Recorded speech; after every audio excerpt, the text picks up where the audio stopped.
Hello and welcome to the Education on Fire podcast.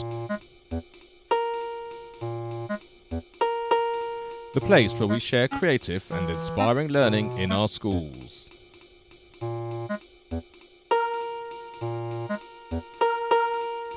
Season 4, Episode 44. Hello and welcome back to the Education on Fire podcast with me, Mark Taylor. Today I'm joined by Brian Greene, who's the CEO and founder of Gigajam.com. And he's somebody that I spoke to at the BET show earlier back in January, which is when you would remember from my season 2, we went round and did lots of stuff based on tech. But this particularly was really interesting to me because obviously it's music related as well as the tech. And so having spoken to Brian, I said, I definitely need to get him on when we start doing our music season, which is where we are now here in season 4. So thanks for being on the show, Brian. I'm really glad we're going to get a chance to chat now and really dive into what Gigajam is all about. So welcome, and can you just give us a bit of history about yourself and how Gigajam was formed and a sort of an idea of what Gigajam is? Yes, of course. Thanks, Mark, and thanks for inviting us on the show. I really appreciate that. My background is one of a professional drummer, dare I say musician, and prior to that, excuse me, I worked for Barclays Bank for 10 years for my sins.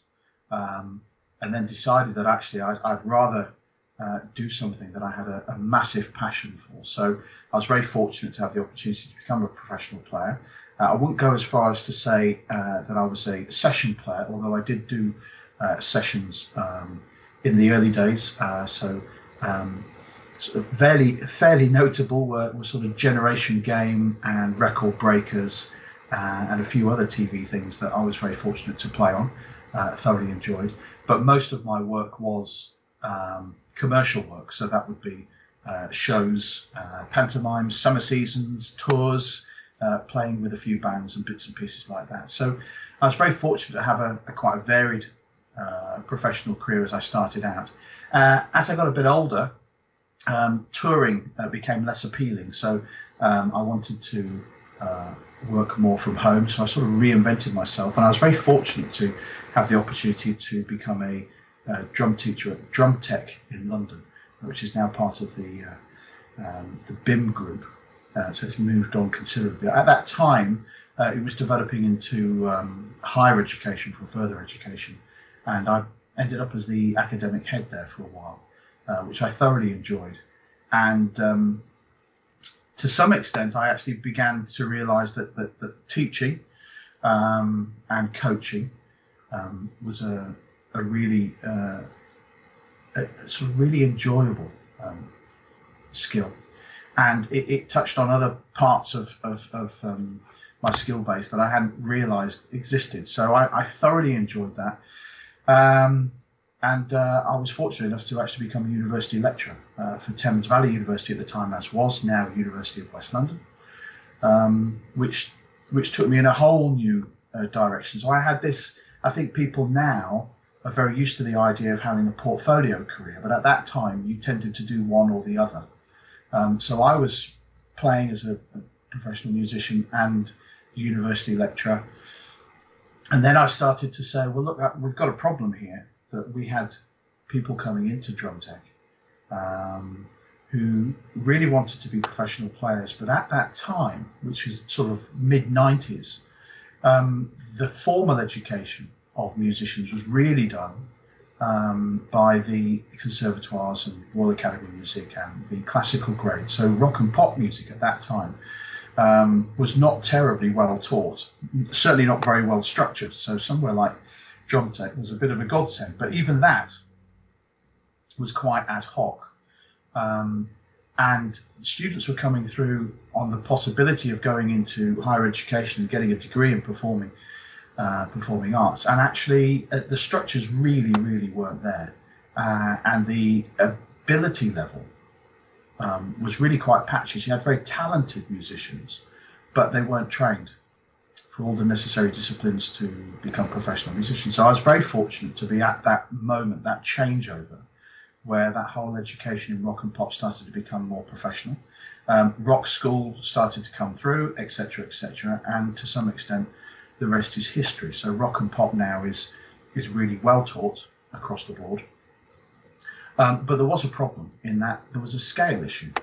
So there were lots of people who were coming to the university who just didn't have the skills. And of course, we know that's still the case to a large extent, because there is a huge amount of demand for music lessons, but not the number of teachers, and not the amount of money available to be able to fund people to have lessons to enable them to develop their skills, or even in the first instance have the opportunity to even see that they have a chance of learning to play an instrument at a high level. So that's where Gigajam came from, where I looked at the scale issue and said, look, what we need to do is take quality education. We need to now make it available to everybody, not just in these centres of excellence in London at the time, and Guildford was coming through there, the ACM, but actually to look at how the internet can reach more people, more scalably, and more affordably. So, a drum tech course at that time would have been £3,500–4,000. So it's a considerable. I know that sounds like peanuts now when it's £10,000 a year, but in those days it was certainly for the elite. So that's very much where Gigajam was born. And so it sounds really as if it's that sort of, say, it's guitar, bass, keyboards, drums. That's kind of the basis of it. Which, of course, children, especially in schools, are kind of, that's their sort of their immediate understanding. It's what they hear the most of, probably, you would say, these days in school as well. So, from a practical standpoint, then, having set Gigajam up, how does it work within a school setup, or how does it work as an online organisation? Yeah, so there's two sides to it, and I think focusing on the educational side, if I may. It's very much about using the internet into the classroom in support of the teacher that's delivering, to provide what is in England. It's not the case in Scotland, for instance, but under the English curriculum and many curriculums that we see abroad, is that actually learning to play a musical instrument is not part of the DNA, really, of many curriculums in music, and hasn't been stressed, certainly by the national curriculum. You will get teachers who will want to do that as a natural course, but actually most learning of a musical instrument takes place outside of the music classroom, in the surrounding rooms, and is often undertaken with the support of the music services.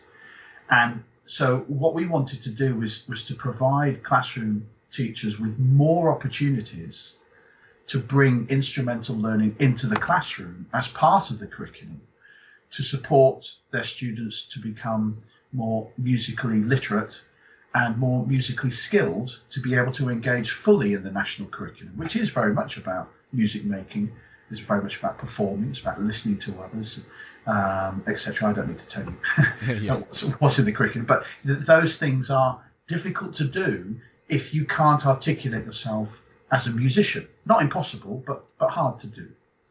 And I know there are great arguments about music as an academic subject, etc., etc. But I think most people would expect, when their child goes to a secondary school, that their child would have an opportunity to learn to play a musical instrument, for instance.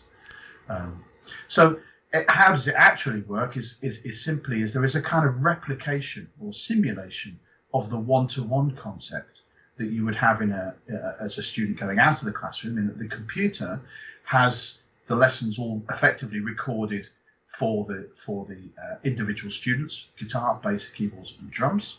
A classroom teacher then facilitates that learning so that students can have a one-to-one experience with the computer, but supported by the classroom teacher. So, for instance, if you're learning to play the keyboard, you'll have your lessons online. The whole course is laid out in front of you. You go from exercise to exercise, learning both the theory and the practical. You record your performances into the computer. There's a little bit of software there that gives you immediate feedback as to how you're doing, so that the student can start to make decisions. Oh, how well did I do? What do I need to do better?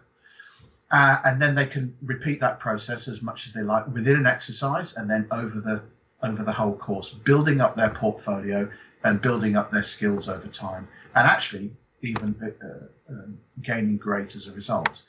But the teacher actually then has a different role. It's a little bit like Musical Futures. In that, the teacher becomes much more of a facilitator of the learning rather than the guider of the learning. It is quite interesting that I actually read Lucy Greene's book at about the same time that the Musical Futures guys were reading Lucy Greene's book, and I came up with Gigajam, and they came up with Musical Futures. So sort of a different sort of response to that identification of how young people learn music. And mine was very much about the difficulties that children, students, young people, and adults, in fact, we have quite a lot of older people who learn the Gigajam, but actually that ability to learn on your own, but being very, very supported with the continual and formative assessment to enable you to see whether you're making progress. So beyond the individual interaction that takes place, I'm always at pains to say it does look like a child is operating in a vacuum, but you know what it's like in a busy classroom. You've got conversation that takes place between the teacher and the students and the student they're sitting next to. You have this peer-to-peer learning going on. Often I see a student saying, hang on a minute, you haven't played that power chord correctly because you've played all 6 strings instead of just the bottom 2 strings. And then a child, as a result of their student's intervention, has actually improved their score. So, it's not about the technology. It's about how the technology enhances learning. So it's very much about technology-enhanced learning rather than technology replacing a traditional form of directed teaching. I see that, and in terms of a technology point of view, does a school need to have a certain amount of instruments and technology to begin with, or is that provided as part of the package of what you offer? No, our package is very light, and we do offer some bundles through third-party suppliers, but that starts to get us into traders yes.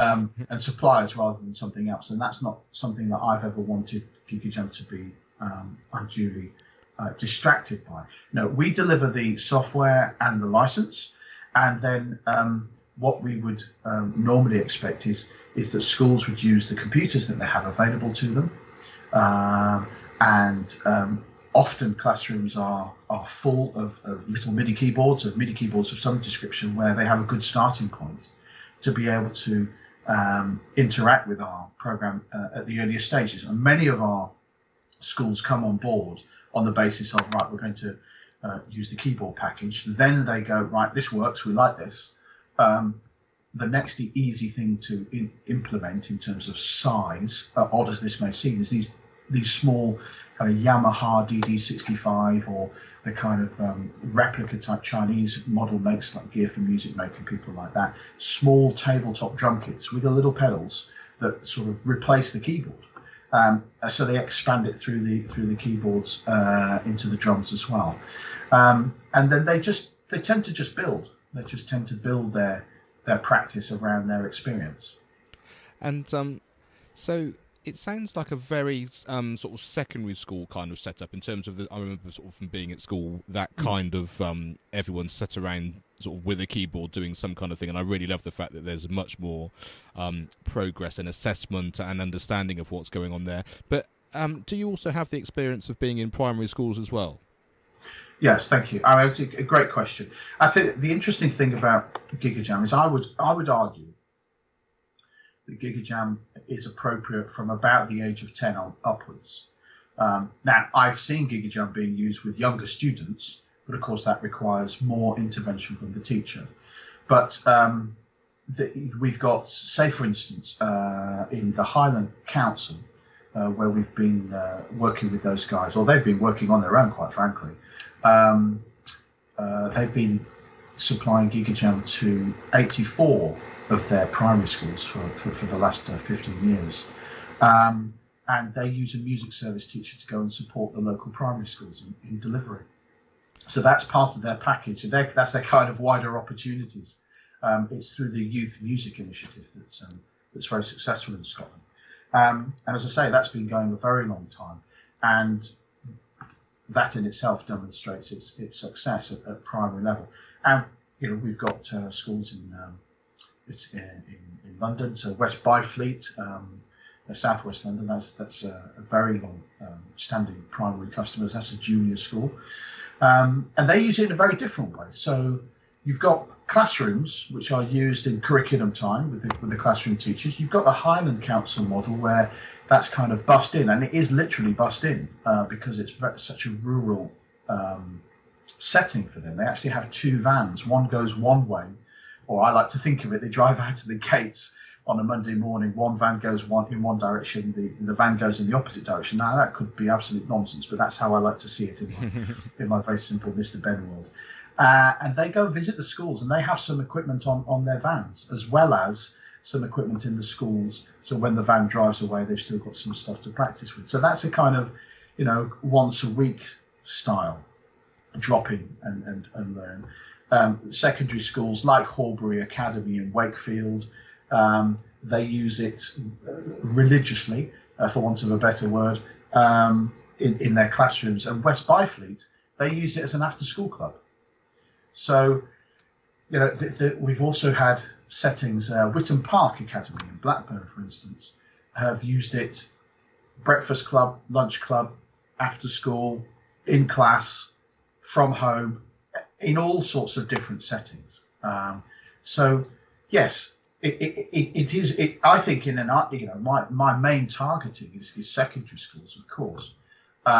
But it can be used in a wide variety of settings, including colleges, adult education, and we've got the Institute of Technology in Tralee in the Republic of Ireland who use it as part of their teacher training, how to use technology in music. So it can be used in a very wide range of settings. Yeah, I think I've really sort of, in my mind now, I can really see how the primary teachers could sort of bring that into their school, because, like you say, if you did it as an after school club, you can literally just, depending on how many instruments that you have, you could just do it as a small club just to get those people involved. And then once you're au fait with how it's working and you get the kids really engaged, you can then expand through there. Your fundraising for whatever it happens to be through that year, you can get more computers if you need more specific computers, or more keyboards, or more guitars, or whatever that might be. And yeah. I hadn't quite realised the whole wider opportunities angle, which is a fantastic idea, because of course that works exactly as you just described it. If they're doing a samba project, the music service or the trust or whoever's part of the hub that's organising it brings in a van load of instruments and leaves them for the 10 weeks. And the same if they're a bunch of ukuleles or strings and that kind of thing, all of which are available to hire.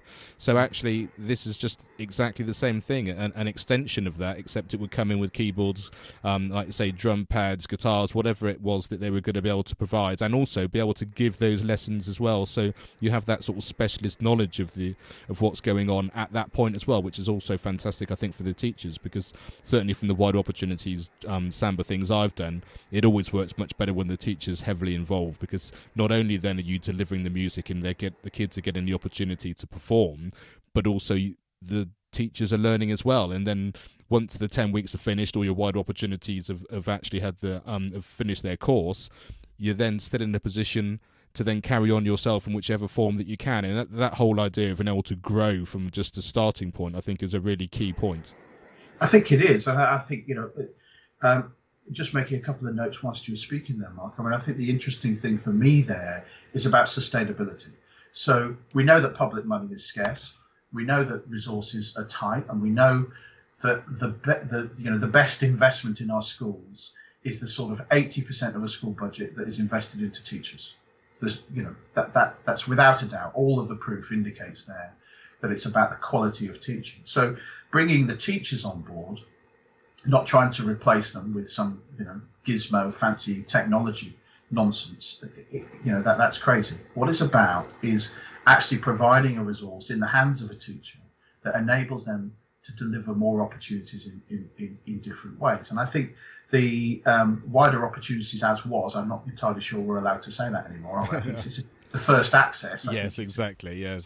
That sort of first access is really interesting, isn't it? Because I think one of my fears in the lots of project-based work that started to come out of the Music Manifesto, for instance, didn't provide the kind of legacy and progression, sustained and supported progression that people like Dick Hallam really, really wanted. How do we build these sustainable models to enable a child to pick up a musical instrument and then continue their musical education for years? I mean, we've got this kind of strange tension in the National Plan for Music, not wishing to get political here, but where they've reduced the requirement to 10 weeks. Every child should have 10 weeks at primary school. And we know it was hard enough to sustain that musical progression when we were really looking for a year's worth of education. So you need to have something that is affordable and can be delivered, not this year, but also next year for another cohort of children, and that they can take those skills and build on them. And what I really love to see is that, yes, children are drawn to guitars, bass, keyboards and drums. There's no doubt about that. But when they get the music service teachers coming in, like we have in Luton, so in Luton, the music service do a fantastic thing with a guy called Phil Knight, who's a guitarist. He goes into a school called Sundon Park Junior School, and he teaches, I think it's, correct me if I'm wrong here, but I think it's 3 years of students. So they get Gigajam on whichever instrument they want, and they can vary that for 3 years. But what happens, and has happened time and time again in other schools, is when a student starts to feel encultured in music, in other words, they can play something, they get that confidence to actually go, actually, I'd quite like to learn the trumpet, or I really like the idea of the trombone, or the violin, or whatever. And I remember in the early days of when we did a lot of work with Tiverton High School, that the big message that came back is, because children have had a chance to learn to play a musical instrument, this happened to be through Gigajam, but there are others, delivery models, etc., that goes on. That child then actually felt musical as a result of it. And the surveys that built into the Music Manifesto research that has backed up all of the progress that we've made in music education was very much about giving children that opportunity to experience music hands-on. And that hands-on, for some people, we know is about learning a musical instrument. For others, it'll be about going to see music being performed, etc. But for very many, in the classroom on a wet Tuesday afternoon, it's about doing something interesting and being active and being involved and being supported in that with their teacher, the person that they have the most trusted relationship with. If music services are involved in that as well, then you've got this wonderful, cogent musical workforce structure for a workforce, all coming together to support the pupils. So I have always seen it that way. As I say, we have those examples of those different models with music services coming in and supporting schools, as well as schools operating entirely on their own. Yeah, and what I would hope would happen with this, as the conversation's going on and the knowledge that we're learning here, is the fact that as a teacher, you do have access to money for music in your school, and actually going to your music hub and saying, look, I've heard of Gigajam and I've heard of this, and we do some singing in school, we've done some recorders, maybe some ukulele, we're looking to take it to the next level. We don't necessarily have an orchestra yet, we don't have any other instruments going on, but we think we can encourage more people and do some whole class music, and can you provide this? And actually there should be a way of certainly opening that dialogue, I think, to see how you can go about that, because like I say, that expansion and that working together, which is exactly why the music hubs were created, is what we're after. And I think actually, if you can't necessarily do it through that music hub, certainly opening that dialogue is a good place to start. And then even if you can get access to the money that you're entitled to as a school, you can then go about doing it on your own, which I think would be a really interesting thing as well, because there's obviously enough support and enough people around to be able to help you do that outside maybe of any of the music services that aren't willing to provide those things. So the other thing I'd ask you about is if you've got this course which is sort of within the classroom that the teachers are coordinating, can the children also do it on their own at home? Can they, if one of the children really think, I'm really loving this, but I want to keep going, but there's not enough time within the class time that they have, can they expand that themselves individually? Absolutely. And a key part of Gigajam is very much about breaking down boundaries as much as we possibly can. So there was this, all the buzzwords of the early 2000s was about, cross-boundary education, etc., etc. The realities of that are quite varied, I think. But the truth of the matter is that Gigajam students in schools where there's Gigajam operating have access to Gigajam anytime, anywhere, on any device. Although it's best on a Windows machine, Gigajam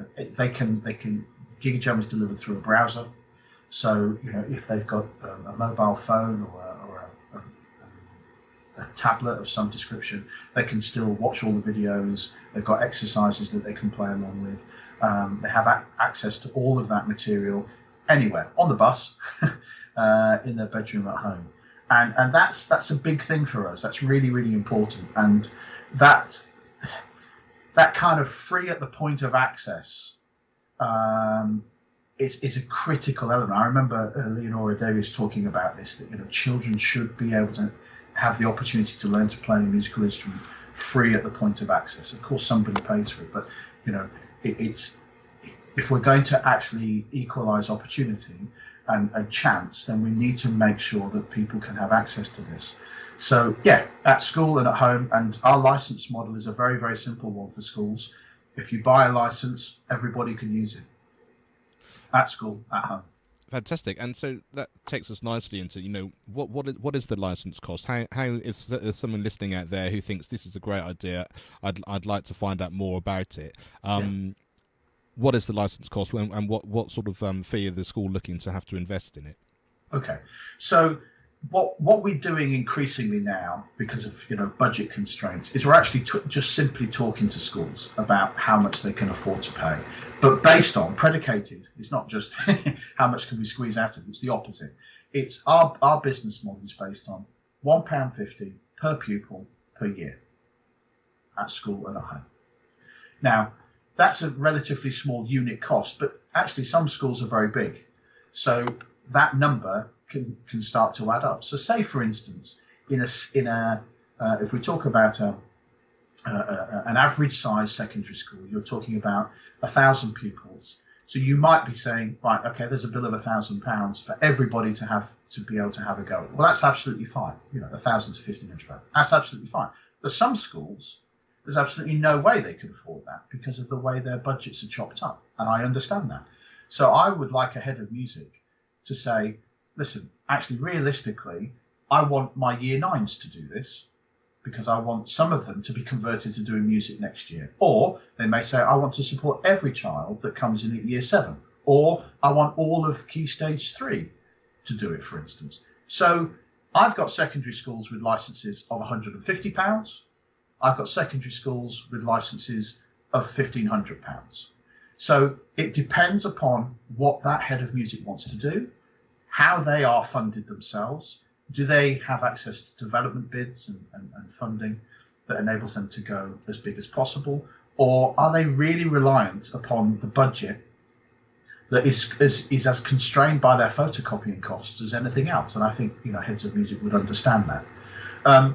So based on £1.50 per pupil, give me a call, is what I would say. And what we also do is for music hubs, is we do licenses which says, look, every school can have access to this. So you can actually provide that for every school. So part of what you do could be simply, if you can't reach every single child in your borough or city or county, what you can at least do is provide them with Gigajam, free at school, free at home, wherever they are. And we discount that to about 80% of the cost. And that's based on the size of their grant. And again, it's based upon a sensible conversation about affordability.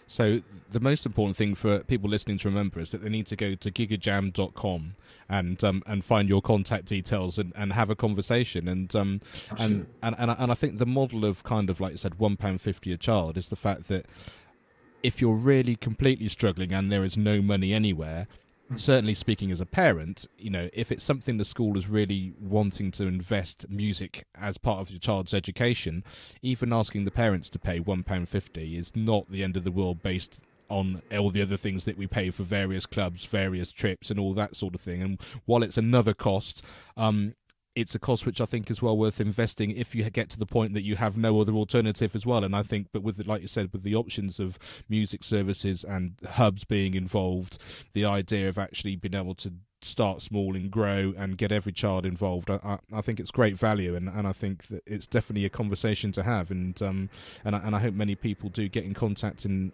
just sort of open that dialogue with you. Well, I appreciate that. I mean, I think I remember in the early days I was criticised quite heavily for trying to be too worthy in what we're trying to do, but actually the business has always been about trying to provide instrumental tuition to all of the 8 million pupils in our schools, free at the point of access. It's not a crazy amount of money. It is sensible amount of money, but it also, with the sort of disaggregation of our system in the UK, in England in particular, it's all the more important that heads of music realise that there is something that is affordable to give their children a chance. So it's meant to be priced affordably. We can afford to do that. I hope that schools can afford to invest in that, and hopefully that gives more children a chance to start on that ladder to some form of musical career within their school life and maybe on afterwards. That's fantastic. And Brian, thanks so much for chatting with us. I mean, I think we've got a really good understanding now about how it works and how to get in contact, and I think also how it can fit in the fabric of your musical life in a school as well. It's not it has to be like this, it has to be like that. I think it's part of a portfolio, as you said, of any kind of instrumental learning and any kind of music development. It really can sit with any of those things going on, and I think that's a really important takeaway for anybody that's listening at home. So yeah, thanks very much for being on the show today. Not at all. Thanks, Mark. You've been very kind. Thanks for listening to the Education on Fire podcast. For more information of each episode and to get in touch, go to educationonfire.com. Education is not the filling of a pail, but the lighting of a fire.